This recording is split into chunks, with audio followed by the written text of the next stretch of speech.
Hi, welcome to the next installment of AP Government Lectures. We're going to look today at the principles of the Constitution.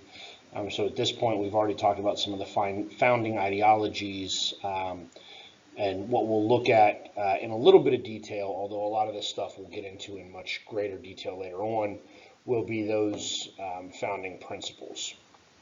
Right, so ideas like separation of powers, checks and balances, some things that we've hit on a little bit already, but we'll go into a little more detail, and then there'll be some significant detail later on in the semester.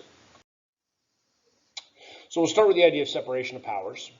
Right, we've talked about the idea that the biggest threat that the founders saw was tyranny. That's ultimately what they're always trying to prevent, is tyrannical government. In any way that they can. And so one of the ways that they're going to try to accomplish this is they're going to divide power amongst three branches of government. And we know those as the legislative branch, the executive branch, and the judicial branch. And that's Articles 1, 2, and 3 of the Constitution. And this is a result of a guy named Baron de Montesquieu, who was I believe, French philosopher, that is working sort of around the same time as Rousseau, who we talked about a little bit with social contract theory, and then Locke, who we talked a lot about with his concept of natural rights. And so one of the things that happens is with the colonial experience, again, as we begin to create our government is derived in part from the colonial experience, in part from the experiences of the individual states, in part from sort of the failures of the Articles of Confederation, which we've already talked about. But we know that while we sort of believe in this concept of democracy, we also know that we need a stronger executive. But the fear is if you do create sort of a stronger executive, and we have a singular executive in the president, that you have to create a way to ensure that one branch, or any one branch, doesn't begin to sort of usurp the powers of the other branches. All right, so the concept then is called constitutionalism. And again, like a lot of the isms that we'll deal with or we'll focus on, it's sort of a way of thinking. Right, and so Montesquieu believes in this concept. He believes in this idea of constitutionalism, which is the creation of a written sort of set of laws that governs how we behave. And when I say governs, I mean it sort of establishes rules. You could almost think of the Constitution as a rule book for what our government can and can't do.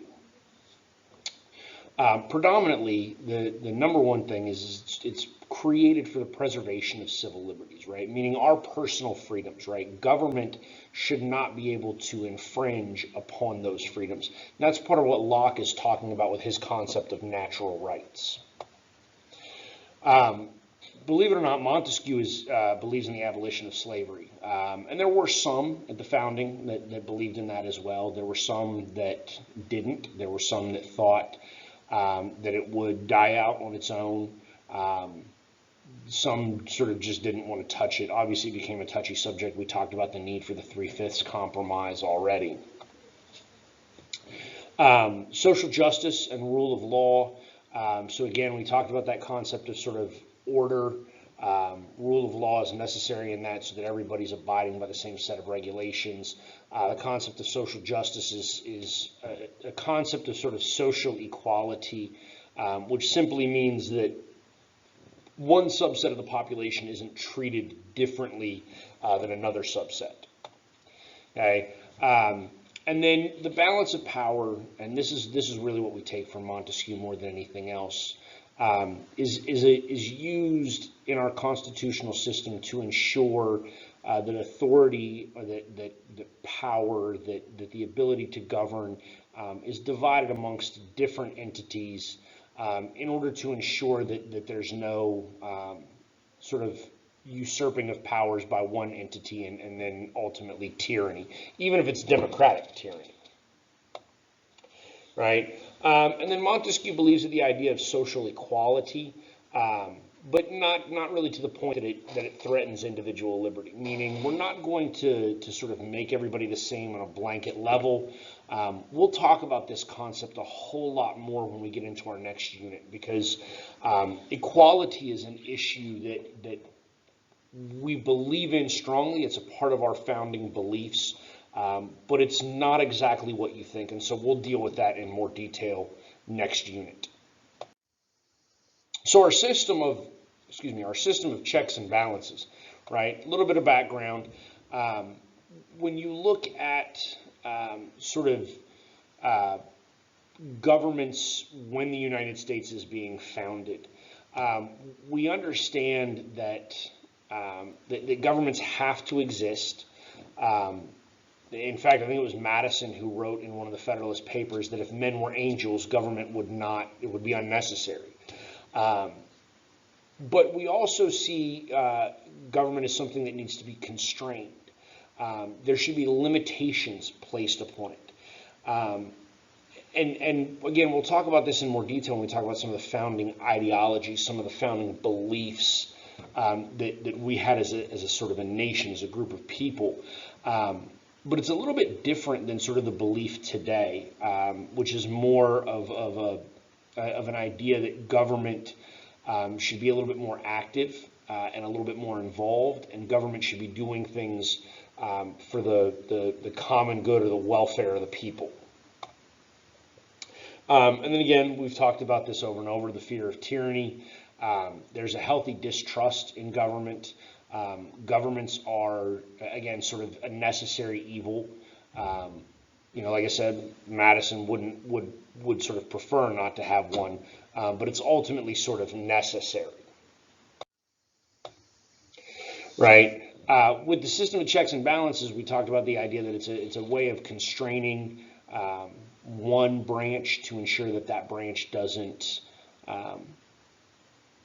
act in a tyrannical manner, right? That they can't sort of unilaterally govern. And when we talk about like Congress and the actual branches in more detail, you'll see how those interactions play out a little bit more. But some of your basic examples, the president can veto legislation from Congress. Congress can then turn around and override that veto if there's a supermajority. The president appoints people to certain positions like the Supreme Court, but the Senate can actually stop that if the president is engaged in a behavior that would be sort of wildly detrimental. So there's a whole lot of instances of sort of give and take, where even as we put power into one branch, there is another branch that can limit that or check it in some manner, right? And then we have political independence within each branch, and you might not understand what that sort of means, but when you look at our system, our constitutional system, you cannot be, it's actually unconstitutional, you cannot be in the executive branch and the legislative branch at the same time, right? So when you looked at the election of Trump in 2016, he appointed a man named Jeff Sessions initially to be his attorney general, to run the Justice Department. Jeff Sessions at the time was a senator from the state of Alabama. In order to take the job as the attorney general, he actually had to resign from the Senate, because you cannot be in two branches of government at the same time. Now, there's a little overlap because judges are actually appointed by the president, but once that appointment happens, they're no longer sort of subject to the executive branch, right? I mean, judges are appointed for life, which is what helps maintain their independence from the other branches.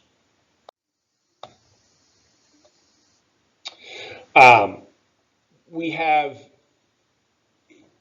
issues, so there's not a lot of overlap, and there's overlap sometimes.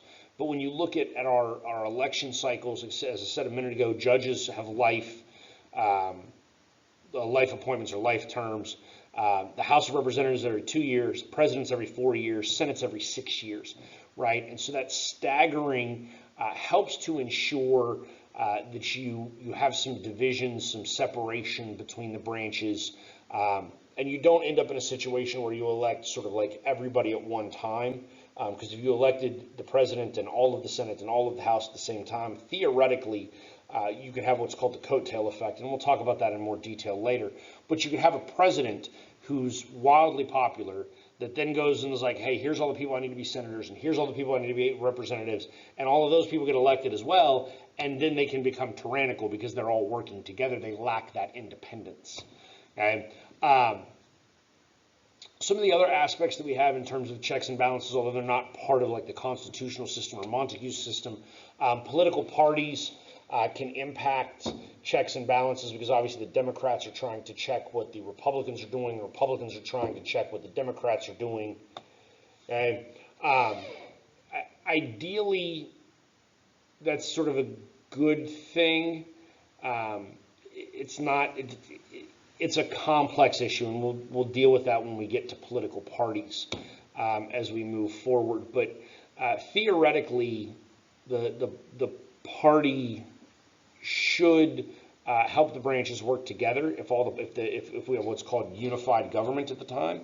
If we don't have unified government at the time, then it sort of grinds things to a halt, and we have more sort of checks than we do in times of unified government. So what ends up happening though is we only have two parties, and so again, this is a complex issue because we're actually seeing some significant shifts in how parties act, how parties interact with one another. Not so much their goals are pretty much always the same, but how they attempt to achieve those goals. And so I'm sort of going to table this as it pertains to parties and how they play into checks and balances. But even within the creation of our government, sort of the function or the means of executing what is created by the founders can play into all of this as well. Right? Some other sort of concepts of checks and balances. So when you look at the sort of concept of democracy, right? Like hopefully you realize by now, because I should have said this. If I haven't said this, I apologize. We are not a democracy.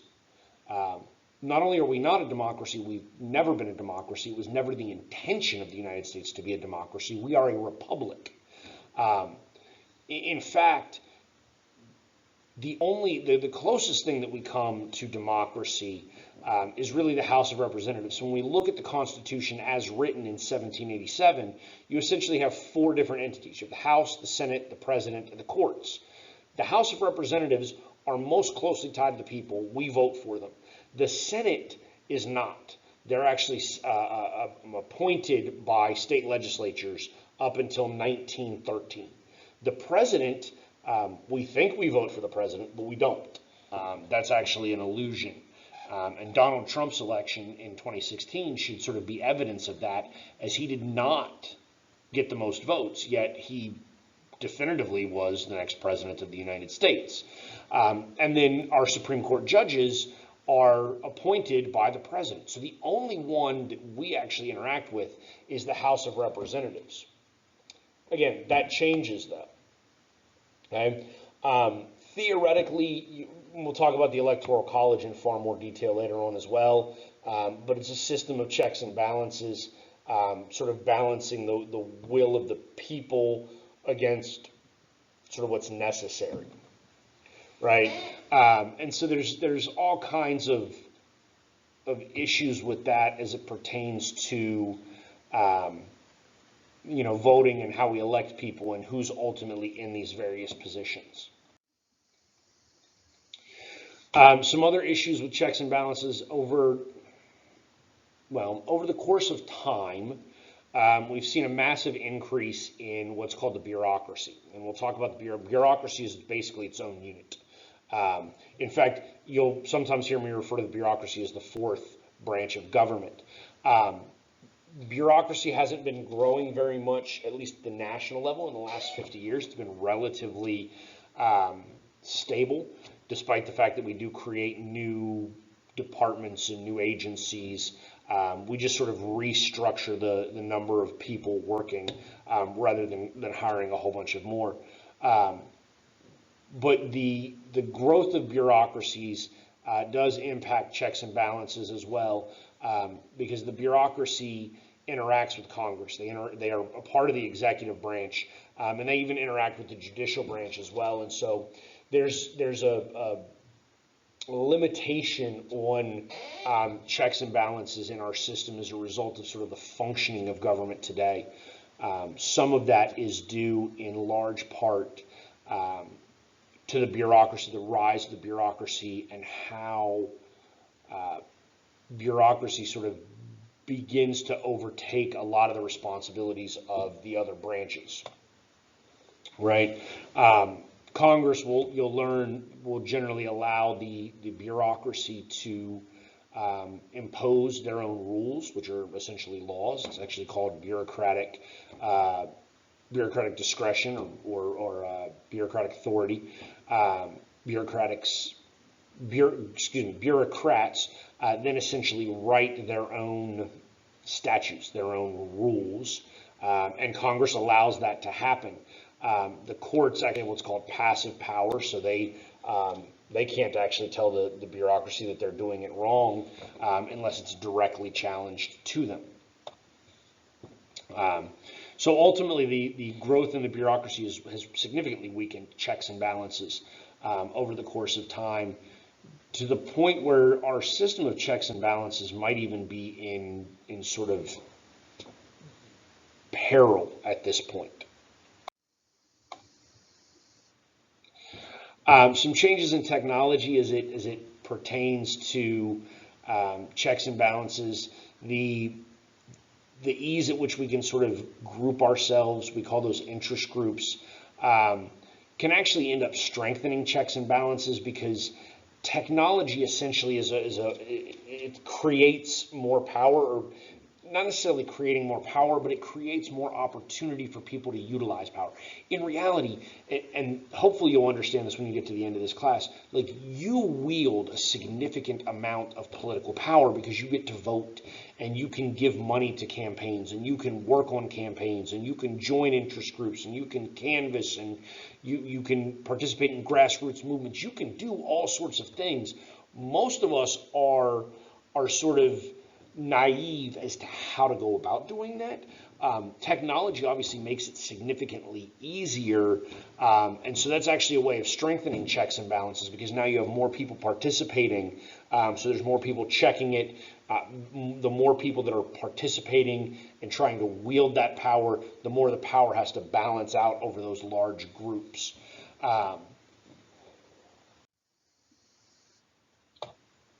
Some other issues as far as checks and balances go, as we have,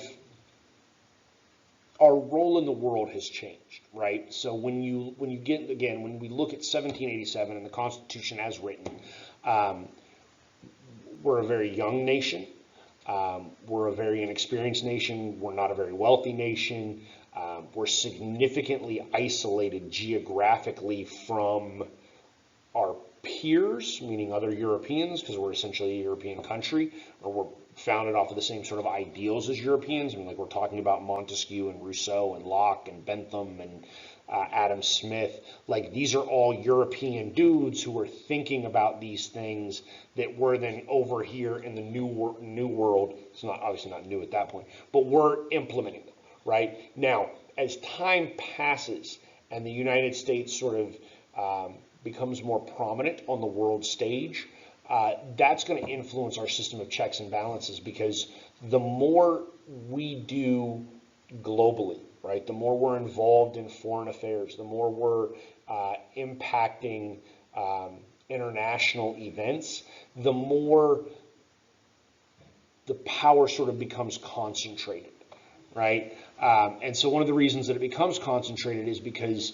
and you'll learn about this when we get to the presidency and sort of the roles and duties in the presidency, but it's significantly easier for the president to be the one doing these things, right? By the time we get to 1989 and into the Cold War, we're the only superpower left in the world. Now, that's probably not true anymore. China is certainly on its way up now. Russia is trying to make a comeback. We're losing sort of our influence in the world for a variety of reasons. Okay, so the U.S. for a long time tended to get involved in everything. There's some new ideas about trying to limit that today. But again, this all ends up becoming a part of the presidency, which weakens our system of checks and balances. Right. Next principle is the idea of limited government. So again, we're trying to create a government that can govern effectively, but we're afraid of tyranny. And so we're going to try to figure out how to limit government.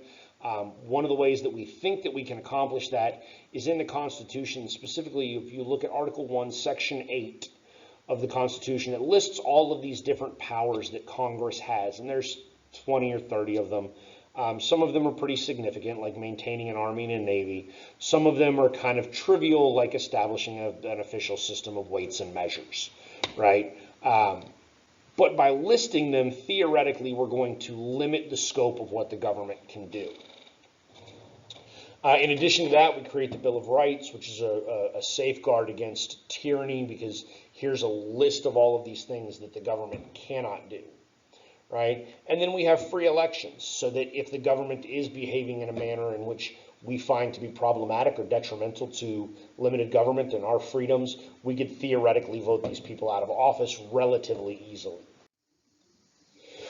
Judicial review, it's not actually in the Constitution, like those words don't show up in the Constitution, but it is a constitutional principle that exists basically from the beginning of the nation. It's the idea that the Supreme Court can strike down governmental actions, right? So if the government is engaged in behaviors that are detrimental to the principles of the Constitution, the court can actually stop those behaviors.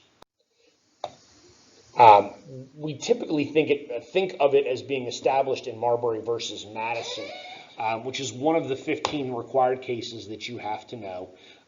Little just sort of background here so you can get some of the facts of the case, because on the AP test you might be asked the facts of the case, the finding or the outcome, sort of the constitutionality of it, where it falls into the Constitution. Basically, John Adams has lost his bid for re-election in 1800. And right before he leaves the White House, he appoints a whole bunch of people to judgeships, right? Basically, he gives a whole bunch of people jobs, and Marbury was one of those people. Madison is Jefferson's Secretary of State, I believe, and they basically decide they're not going to give these people their job. Ultimately, John Marshall is the Chief Justice of the Supreme Court.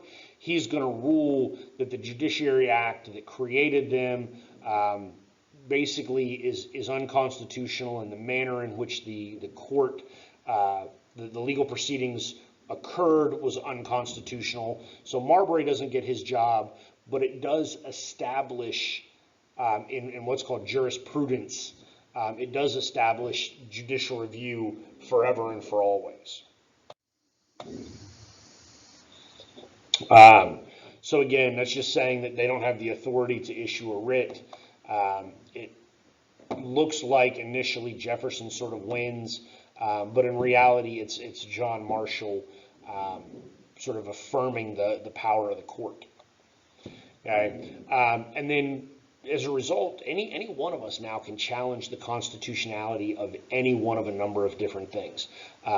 So we could all become litigants. We can all end up with Supreme Court cases if we really wanted to, so long as we had standing and it was an actual constitutional issue. So informal amendments to the Constitution, this is sort of a part of the Constitution because as we wrote it, it's going to be subject to interpretation from time to time, which is the concept of an informal amendment. We'll talk about that more later on in the semester, right? Because yes, we created a way to formally amend it, but that's a very difficult way to do it, which is why informal amendments become a little bit more commonplace. So judicial rulings, acts of Congress, like these are presidential behaviors. These are things that change the Constitution. Sometimes they're acceptable, sometimes they're not. But it's the idea that the Constitution can be changed in order to sort of best serve the government and the people and the principles and the ideals. Right? Customs and traditions can influence the Constitution. So when you have, or how you're appointing people, who does or doesn't get positions, those are sort of the ideas. With the concept of formal amendments really comes from the idea that the Constitution is a living document, meaning that it's constantly evolving and changing. There's some people that disagree with that concept. It's debatable. It certainly is.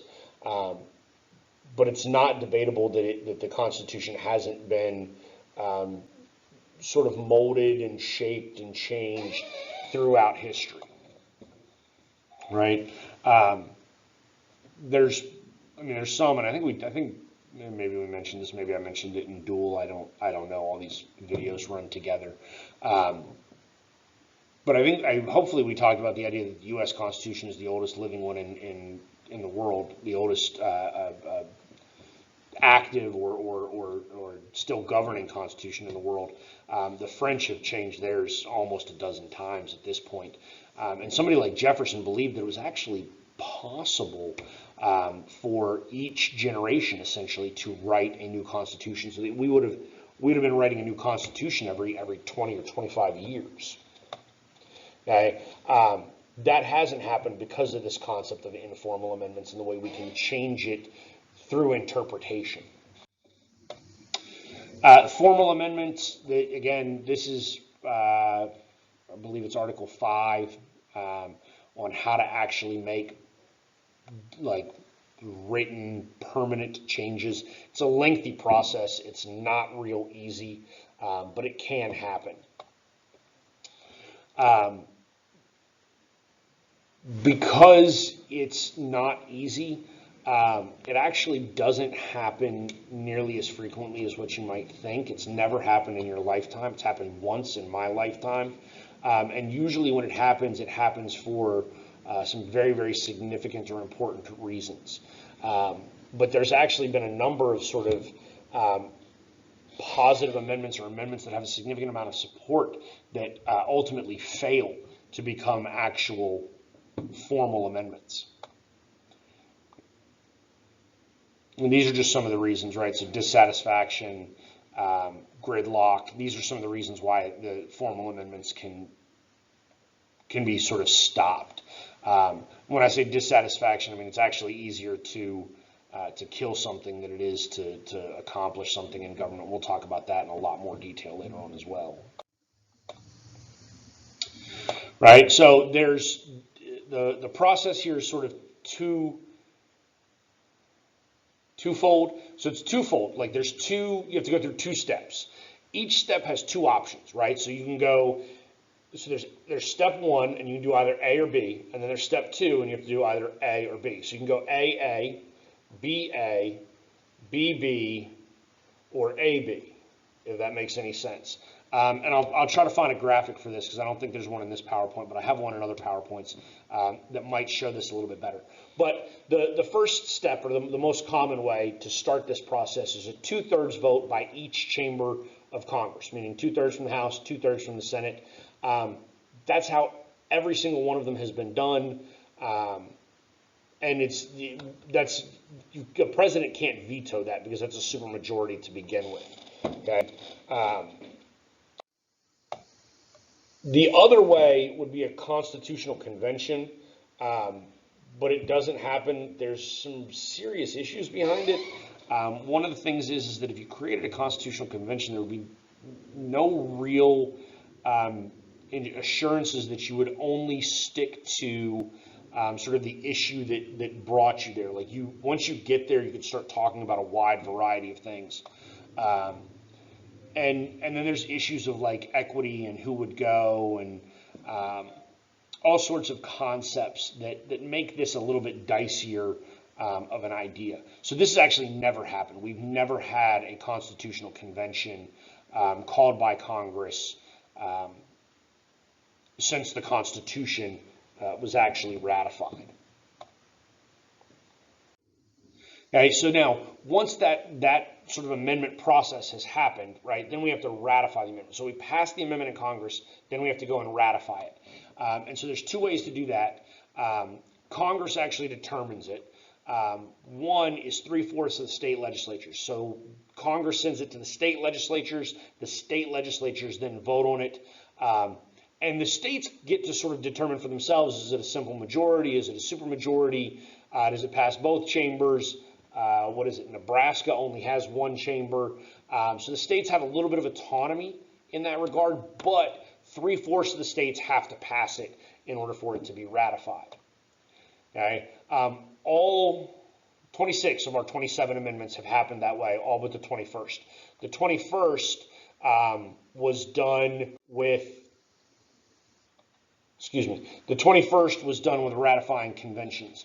And the 21st is a little bit unique in the sense that the 21st Amendment actually overturns or basically like erases the 18th Amendment. So the 18th Amendment says you can't drink alcohol anymore, and then the 21st Amendment is like, yeah, that was a terrible idea. We need booze. Okay.